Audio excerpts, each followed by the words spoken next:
Welcome to ChiefPricingOfficer.com. Here's a question. Have you ever seen a pricing leader get fired because the analysis was wrong? I've never seen it.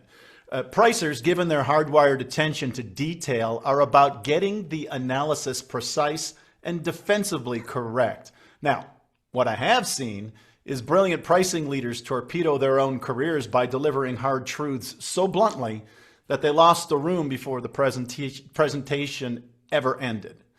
My guest today is Ryan Walter, partner and head of pricing and revenue strategy at Jennings Executive Search. Ryan has spent more than 15 years in pricing leadership consulting, executive search, talent development. He is the author of the Pricing Talent Playbook, publisher of the Pricing Leader newsletter, co-founder of the Profit Academy. He advises companies on finding and hiring the pricing leaders that make a difference. Now, Ryan brings a unique perspective to this discussion because he sees all sides of the executive lifestyle, from hiring and promotion to exit. Because part of his compensation is tied directly to candidate retention, his focus is always on placing pricing leaders who stick and deliver long-term value. Ryan, welcome to ChiefPricingOfficer.com. Thanks, John. Really excited to be here. Well, let's dig in. For sure. Getting fired for being right. Say more about that. You know, I agree with you. I've rarely seen folks being let go for being wrong. I think what happens is they get fired for being right in a way that costs them the room, especially with sales. So, I mean, to some extent, I think this is true of every executive role. I mean, finance, you could get fired for being right too. But I think the difference in pricing is exposure. We've got one of the widest spans of influence relative to the formal authority we have attached to the job. So the relationships cross-functionally for us aren't just a soft skill that's kind of a nice to have. They're really the authority we have to be effective. Wow. And that then leads to this conversation about influencing without the explicit authority inside of the organization. Yeah. I think that often, even if you do have the hammer to kind of force somebody to do something when you don't agree, like, you really don't want to be using it very much. So in a way, it sort of forces you into a position of managing by consensus and by influence, which is probably the more effective way to get things done anyway, don't you think? Uh, Absolutely. I completely agree. But when I think about the audience that's listening to this podcast in your voice, many of them have grown up in highly analytical environments. And so getting the numbers right, and not just right, but right when somebody wants to double and triple click down onto where did that come from? I don't believe in your source data. That has been the mindset for a portion of their career. Now they're being asked to do something different, aren't they? Yeah, and I think that's part of the career progression in pricing. When you're in an analyst or manager role, it really is all about getting the numbers right. When you're in the VP role, it's the numbers need to be right, but getting more precise with more data and a more advanced model only gets you so far. You know, like we said at the opening here, like, I think very few folks have gotten let go because the numbers were wrong, but you have lost when you weren't able to carry the room. Wow. And that then requires you in your role in executive search to be a bit of a soothsayer, an oracle, a forward thinker on where somebody's career is going as you seek to introduce them to companies that are looking for executives. Do I have that right?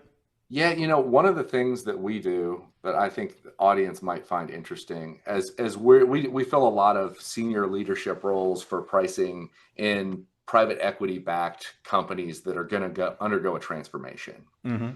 And part of what we do is ask folks questions that allow them to tell a story about their experience. And one of the red flags for us is if the story stays very surface level and starts getting a lot of jargon about elasticity and Bayesian probability and whatever. Like I already know you for sure have a solid understanding of data and statistics. But what I want to hear and what we find is a sign that somebody's really going to go succeed in driving a transformation in that PE-backed business is, tell me about a time that one of the sales leaders objected to your recommendation. What did you do and how did you overcome that and what was the result? If the answer to that question is something like, well, my team had built this model and we were implementing it and we were testing it in this one region, and Bob was the VP of sales and he just wasn't bought into what we were doing. And then there's a whole bunch of detail about what they did with Bob and going to Bob's team calls to really get everybody on Bob's team bought in. Like, that's the sort of person that we know is likely to be able to repeat that. We always talk about price touches everything and everything touches price. I guess the pricer has to touch everything and everything has to touch them to be successful. Does that take a rare breed, or is that something that is learned and acquired? What have you seen as you take a look at the backgrounds? And I'm sorry, I'm going down even down another path, which is I've yet to find a price leader that can duplicate a background. And I'll say it this way. If you take a look at chief finance officers, a lot of them can repeat their background. I did my undergrad at this type of school. I did my MBA at that type of school.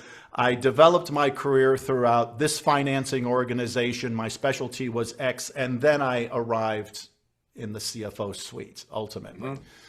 And maybe even I wanted to be in the CFO suite when I graduated undergrad when I was 23, and it took me 20 years to do it, but I was on a march to get there. Right. And in stark contrast, pricers usually look at each other and go, I never thought I would end up here. Yeah. It's actually one of my favorite parts about my job is, I enjoy talking about pricing, but I also enjoy talking to people who do pricing because they have typically a really high IQ, like they're very smart, and they also have a really high EQ to be able to deal with people. So a lot of times folks who are really smart are kind of socially inept. I mean, I grew up in Los Alamos, New Mexico. It's a secret town where they created the atomic bomb in the 1940s, and now it's a national laboratory, and also coincidentally the highest concentration of PhDs in the world. So I grew up around a lot of folks with really high IQs. If you wanted them to get a rocket from here to there, they would crush that. If you needed to get their like shirt and pants to match or common sense kind of things, it was a little more of a struggle. So the thing I enjoy about pricing folks is they have the IQ of the rocket scientist a lot of time, but they also have the EQ to work cross-functionally and get stuff done. Wow. So is that developed, or is that something that is DNA based? Nurture or nature? It's a little bit DNA based. I think that a lot of people, I mean, I'll speak for myself. I was drawn to pricing and fell into pricing early in my career because it was giving me at a senior analyst level a lot of executive exposure across a business, a lot of visibility into the company's whole strategy.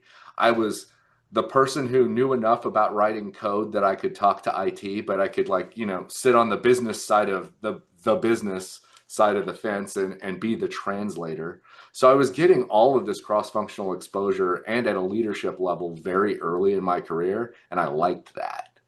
So I think that's one of the things that draws people who have the right skill set into pricing. But to your point, most people didn't graduate college and be like, I want to be a pricing leader. Right. As I understand it, there's only one school in the country that has a pricing specialty, and that's University of Rochester. That's the only one I know of as well. Yeah. And because of that, pricing is a bit of a journeyman, and no two are alike. I guess that makes your job pretty interesting.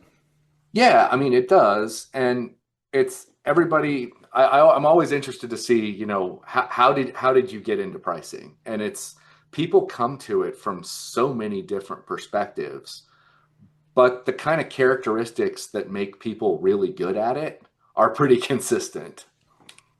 And those are? It's the high IQ and it's the high EQ and a general curiosity and wanting to be involved in the whole business early on in their careers. So if you think about if you're in finance, well, I mean, FP&A is a little more strategic, but you've kind of got your reports, you've got your process. If you're in accounting, you really have your processes that repeat over and over again. And pricing is just a lot more flexible. Right. Because you also have to reach out to marketing and you also have to be able to speak sales to salespeople. I think that so I think there's a if we're getting into like types of people who are drawn to pricing, Yeah. there are types of people who really like that structure. They like to know that the first week of the month I do this, and the second week of the month I do that, and then next month that's going to repeat, and then we have our quarterly processes and our annual processes. Like there are a lot of people who find comfort in that. Like I can totally appreciate it. I'm not one of them. I think I kind of rebelled against it myself. But yeah, I think the thing about pricing is the title understates the span of control involved with it. I mean, if the sales comp plan is incenting top line with no thought to bottom line, you're going to have a really hard time getting things executed. And I don't think the answer is to say I need a bigger title. The answer is to use your EQ to influence the right people so you can pull a chair up to that table and have a point of view.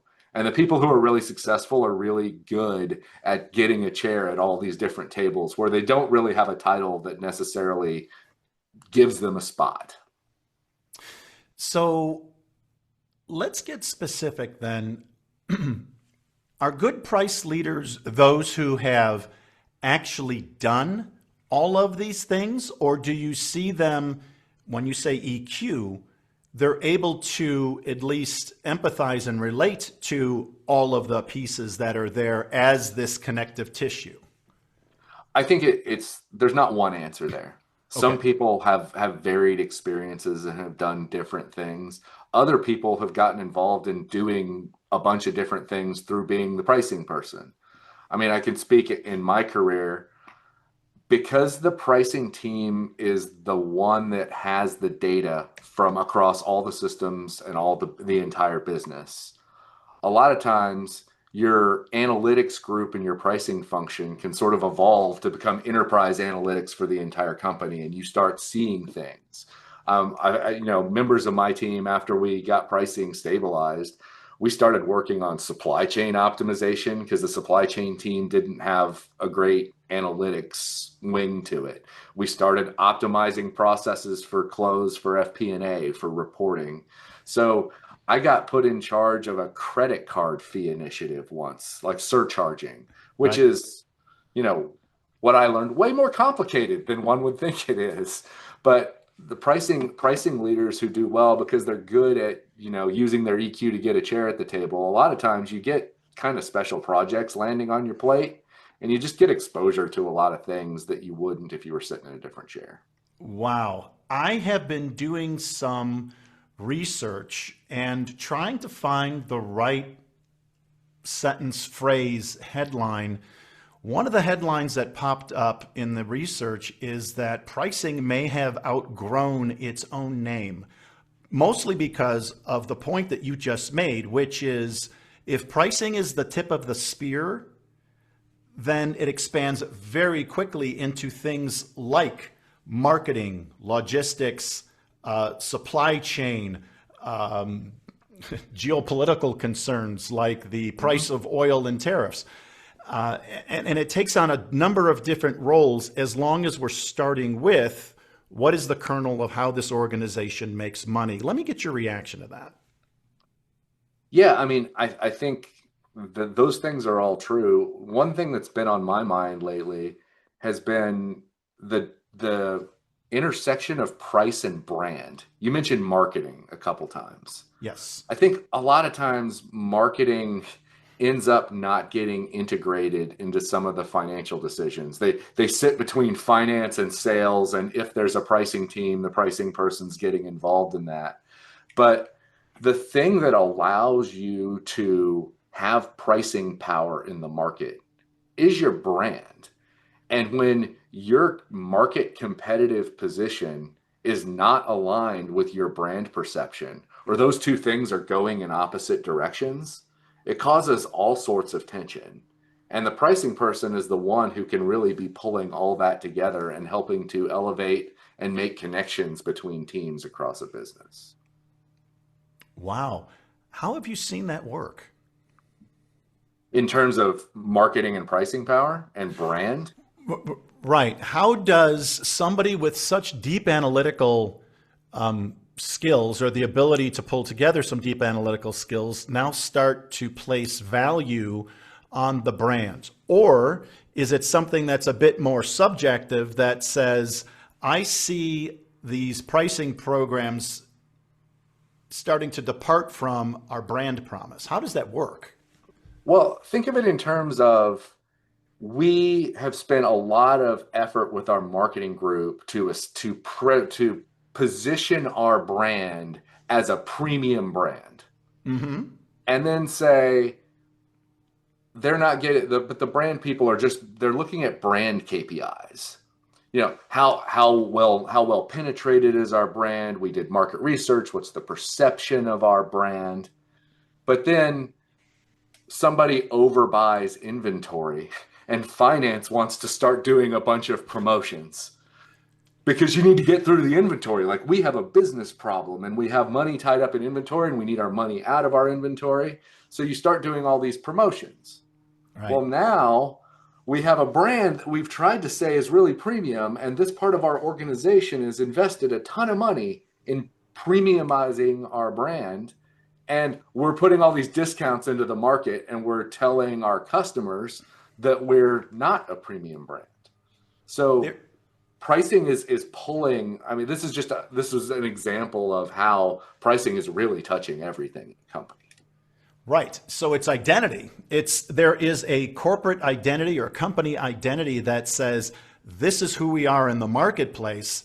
Therefore, all of our pricing, our offers, the way that we're going to market and make needs to be consistent with that. Else we're not gaining value. The notion of having pricing power in the marketplace is lost. We are an also rand, where an everybody else does this too kind of Mhm. organization. Is that right? Yeah, and another interesting thing I've seen happening lately with all the inflation and tariffs and price increases I've been seeing, we've all been seeing, um, when people think about their brand positioning relative to competitors, like, oh well, we try to be between 8 and 10% more than this competitor. You can hold that, but now that prices have gone up so much, customers aren't thinking in percents, they're thinking in dollars. And they're Right. like, oh my gosh, the gap between your brand's price and the competitor's price has gotten dramatically bigger. When as a percent, it stayed the same. Um, I find all of the brand marketing positioning relative to price and how those things reinforce or don't reinforce each other to be fascinating. Wow, that is fascinating. And it's probably a good place to land if you're a new pricing leader is to start to get closer to the brand identity. I think there's as a good pricing leader, there's something that you have to both learn and contribute to every function in the organization.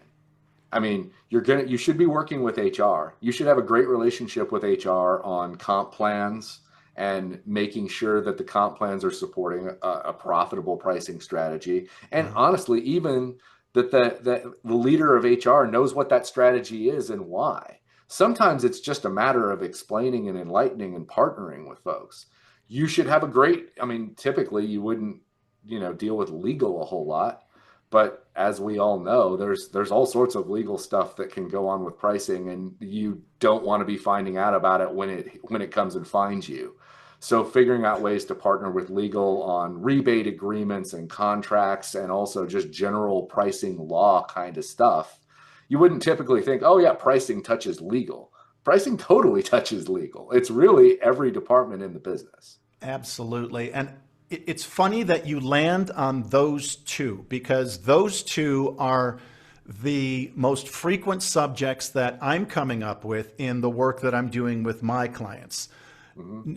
Right. The first one, the relationship with HR, is goes back to the old adage: don't be surprised when people do what you pay them to do.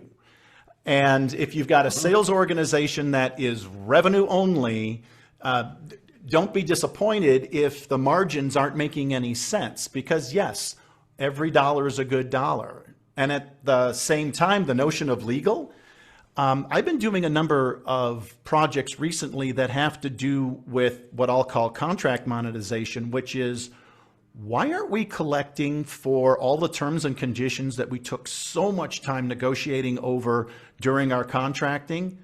And there's a set of escalators in there, and there are a set of tiers in there that never made their way into the billing function or the billing cycle. Those are things we've already agreed to and clients have already agreed to pay. And so there seems to be so much money to be made to align with what it is we've already agreed to. And at the same time, there's this lack of direct line of sight between how people get paid, how we make money, and that has to be realigned as well. And that's a pricer's job to do. I mean, in some ways, I think the pricing is connective tissue within the company. Yep. And that's why you get into the title doesn't really take into account what the scope of the job is that you were hitting on. Oh, Right. pricing. It's my job to figure out what numbers need to go on our products. No, it's quite a bit broader than that. And that's what I think that broad connective tissue thing is what draws people to the function. Well, let's now talk about what you do for a living. Certainly from finding those types of people, but let's talk about your clients for a moment. Are you Mhm. seeing any trends? Are you seeing a greater need for this connective tissue in the organization? And where are you seeing that? How are you seeing that? So, I mean, pricing has been, as you know well, and I'm sure everyone listening knows well, a growing specialization over the last 20 years or so. I would say 20 years ago, there were starting to be some senior analysts. There weren't really very many managers. And I started doing as a senior analyst when there were starting to be a lot of senior analysts. And then I became a manager when there were starting to be a lot of managers. We're at this place now where there are a lot of VPs and their VPs are trying to figure out what to do next. But as far as pricing and its evolution goes, it's not at a place, I think, where it's entirely pervasive yet. Like, not every company has a pricing department. Uh-huh. So, a lot of times, a lot of our work, like we're dealing with private equity backed portcos. And private equity, when they bought the business, part of their deal thesis was there was some sort of pricing lift. So deal closes on Friday, and on Monday, the operating partner is calling the CFO, who's never owned pricing before, but's gotten tagged with finding $30 million of incremental margin this year. And Mm-hmm. they're going, oh my gosh, what do I do with that? So part of our role is to understand, what was the deal thesis? Where do we think the opportunities are? What type of a person do we need to pair up that has the right experience to come in and help capture that margin?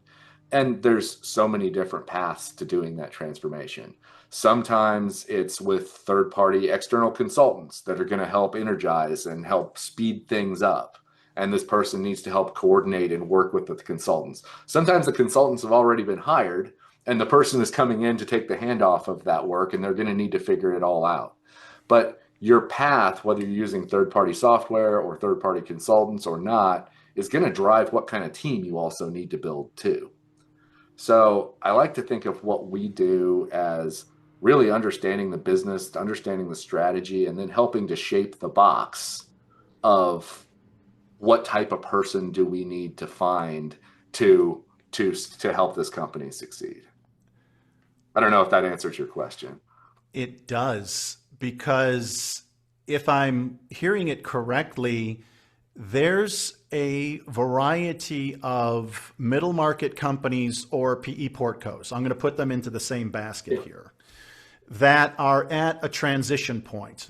They were just purchased. They need to find the additional whatever it's going to take in order to prepare for exit.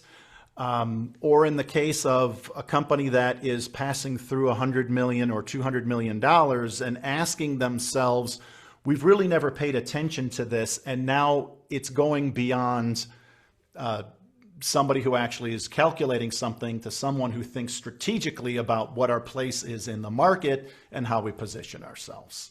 And can be And that connective tissue to make sure that the rebates are getting executed properly. And when we have pricing in a contract and there's an escalator that somebody in accounting and FP&A knows about it and it gets collected, it's, I think, it's the power of 1%. There are three things you can do to make a business more profitable. You can sell more stuff, you can cut your costs, or you can raise your price. And if you take 1% of each of those things, price is the most powerful thing you can do. And in some ways, it's also the easiest. It's both the easiest and the hardest. It's mhm. the easiest in the sense that 1% is getting an extra $10 on $1,000 order. It's the hardest in the sense that it requires all this cross-functional collaboration. So I think that when it's not externally driven with a company, it's companies realizing, hey, like we're doing everything we can to sell as much as we can. We've cut all the costs we can out of this business. Pricing is the opportunity we have to increase our profitability, and we want to invest in it. Is there a typical person within the organization who brings this to light? Does this generate out of board? Is it coming out of somebody writing a thesis and now the CFO owning it? Is there any typical trigger that actually then you're getting the next phone call? We just placed a person in a pricing leadership role, and it came from the new chief revenue officer who came into this business that didn't have a pricing function and said, I've had a pricing function in the last two businesses I've worked in, and I Mm. don't like working without a pricing function. We need a pricing person to help me. So I think it expands in that way as well. One of the age-old questions that comes up all the time is where should pricing report? Um, Yeah. I don't know. The only place I've never seen it report is HR and legal, but it doesn't mean you don't need to work with those folks. Right. Right. And what are you seeing typically, or is there no typical in that it plugs in based on preference?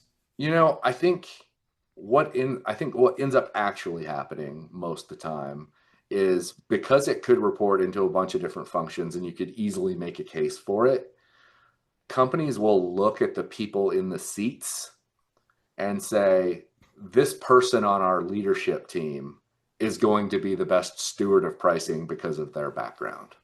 And sometimes it's the sales leader because that's a really data-driven sales leader who's really margin focused and is going to be the right steward. The sales leader who doesn't really like opening spreadsheets and really likes playing golf is a less good steward of the pricing function. Finance. I mean, my observation has been the CFOs that came up the FP&A path have been thinking strategically about the business, have been thinking broadly about the business, tend to be pretty good stewards of pricing. CFOs that struggle more came up as the controller through accounting. They Ah, really like everything needs to tie out to the penny, and we have processes. And like we talked about earlier, like that's sort of not a pricing person's comfort zone. So I think it ends up ultimately going a lot to who's the actual person sitting in the chair at that company as to where the pricing function ought to report. And sometimes when the chairs change, the function moves. I've moved from sales to finance twice in my career. so it's really about fit. When you talk about connective tissue, you have to understand what it is you're connecting to in order to make that placement. Yeah, I think so. Okay. And people ask a lot, what could I do to improve my resume or my background to get a pricing role? And And and that was going to be the next question, which is now from the side of the person who aspires to be a price leader. mhm, What should they be thinking about given that the destination is somewhat amorphous? I think it's about putting wins on the board throughout your career at every level. And there's going to be, you got flexibility. Like you're going to have all these opportunities for these different things come across your desk. Don't say no. Don't say credit card surcharge fees. That's the finance team's job. Like, that's not me. I don't want to do that. Say, sweet, credit card surcharge fees, bring them on and learn a lot and put a win on the board in your experience that you can talk about. Say, hey, well, I took this whole program and I built this out and executed it, and it created X dollars of impact for the business. I think it's about, just putting wins on the board. But what I do as in my recruiting role for our clients, it's not a personal thing with folks. Like we talk to people who are awesome. They're just not exactly the right kind of awesome for this particular job, if that makes sense. Say more about that. Is that a uh, encouragement or a comforting of those who try for particular roles and just aren't the ones? I think I think if you keep putting the wins on the board and you keep delivering, the right job is gonna find you. But it's not, I don't think you ever plan your career specifically for one role that I'm going after 3 years from now. So I think that's the conversation we have a lot with candidates when they don't get the job is this isn't a reflection upon you in any way. Like you should not take this personally. You're awesome. It's just there was somebody else whose experience and fit was just slightly better for this role than yours was. And the ambiguity associated with pricing means that you should continue to grow a thick skin and say, yep, just not this one. Yeah. And, we'll absolutely call you for the next one. Right. Right. Okay. So the advice, if I understand it correctly, is continue to take on the roles that might seem to you to be tangential to your career, but are building this corpus of what it is to be a senior leader in a company. Hmm. And, demonstrable results. Like, what have you delivered? What did you build when you were in that role at that company? And I think people start to think about, oh, when I'm a director, I'm going to really think about like delivering stuff. I think if you're a senior analyst, you should think about delivering stuff too.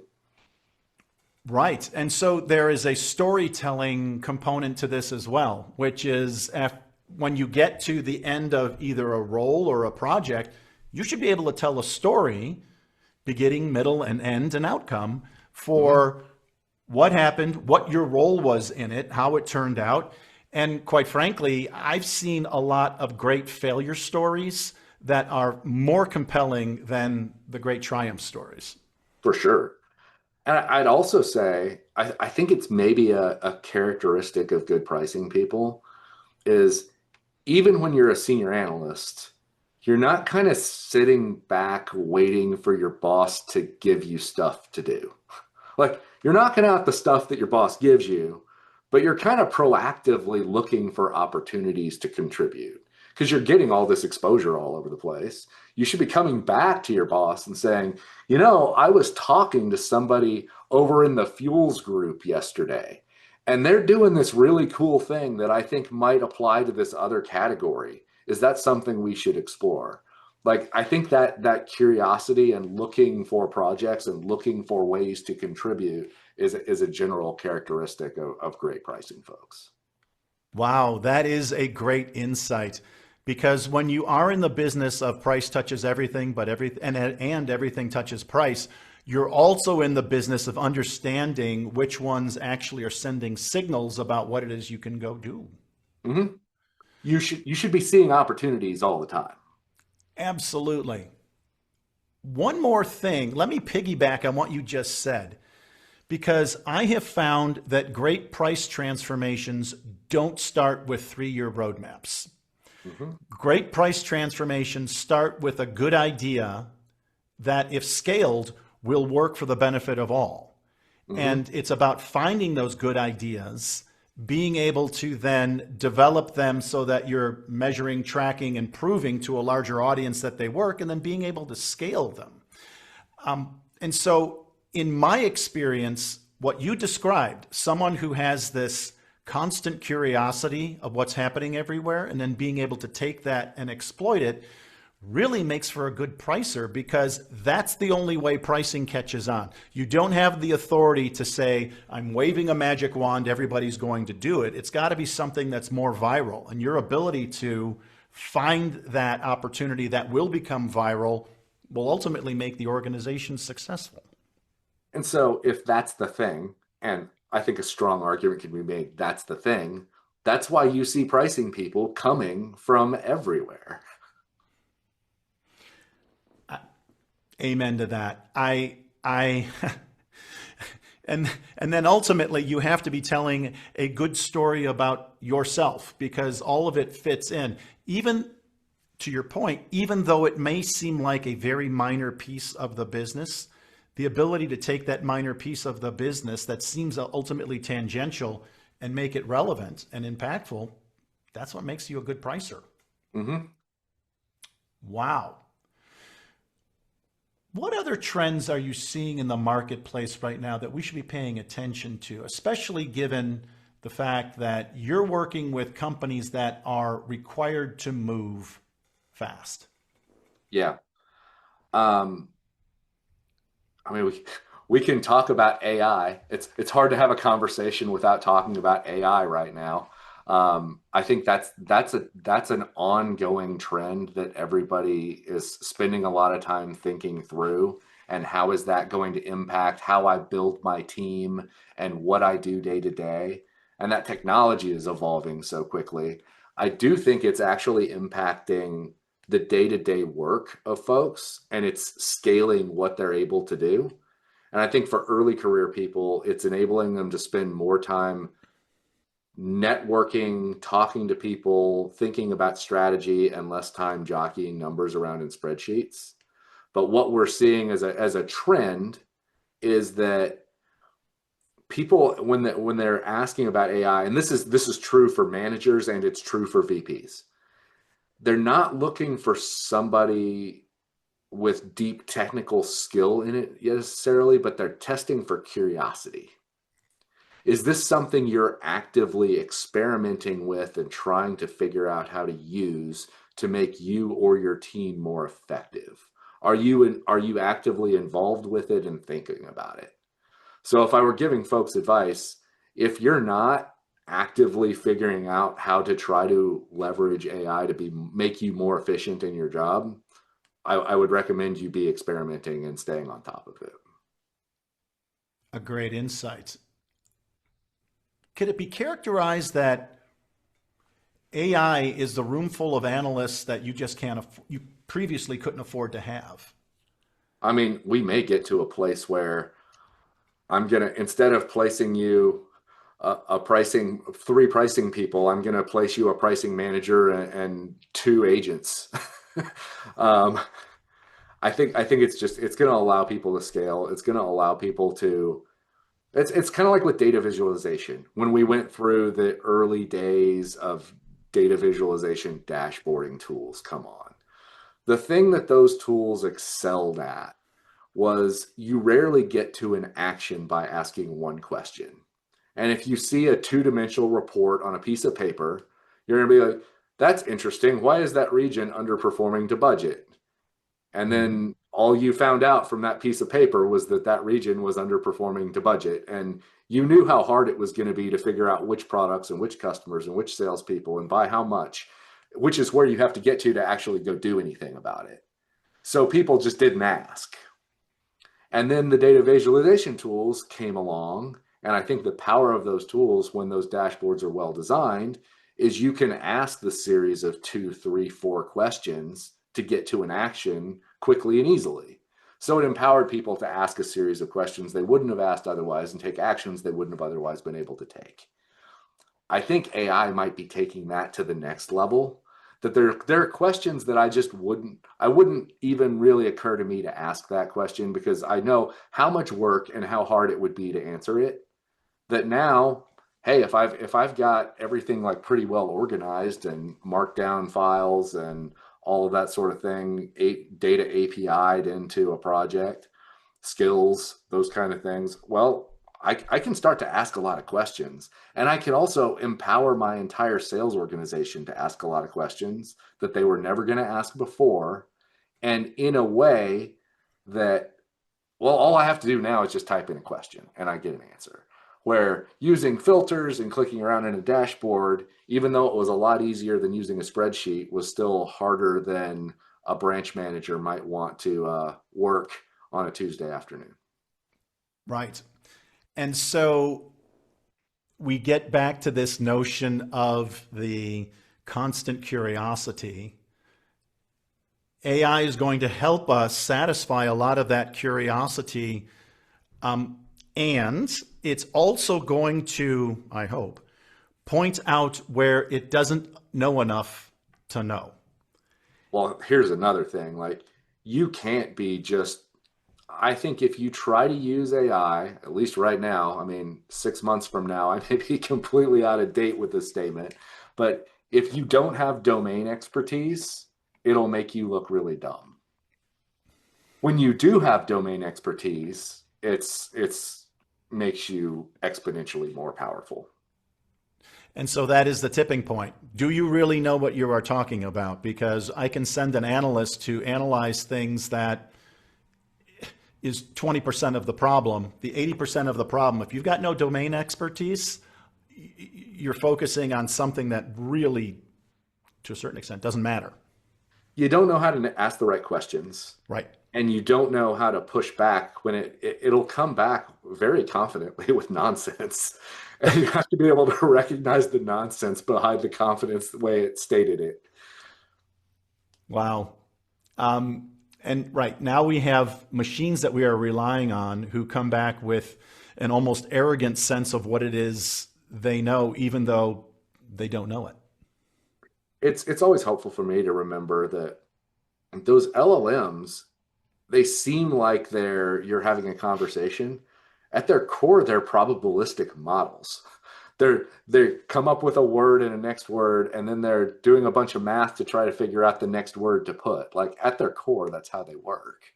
So anyway, that I keeps me a little calibrated. Yes, stay cynical, my friend. But I think it's a powerful tool. And if there's one trend, you go to a conference right now and half the talks have AI somehow in the title of them. That's a trend. It's a topic of conversation with our clients, and it's a topic of conversation with our candidates. Yeah.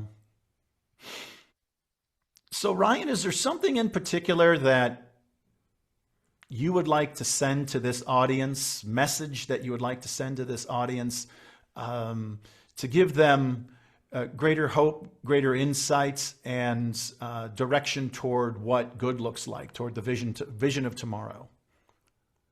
Wow, that's a big question, John. Look, I think we're all in a specialty that's growing. It's delivering huge impact for the companies where we work. And I don't see any reason it's not going to continue to grow. So, and it typically pays a little more than some of the other specialties. So if you're in pricing, you're in a great place. Deliver for your company, deliver for your clients, and everything else for you is going to take care of itself. Great advice. Ryan, this was great. I really appreciate it. And thanks, John. This was fun. It was fun. And I think that the conversation is going to benefit our group here significantly because we're talking to the guy who actually is on the front lines of who belongs where. And I see that as a huge benefit. I appreciate us getting together today and appreciate your investment in chiefpricingofficer.com. Thanks, John. Love what you're doing. All right. Take care.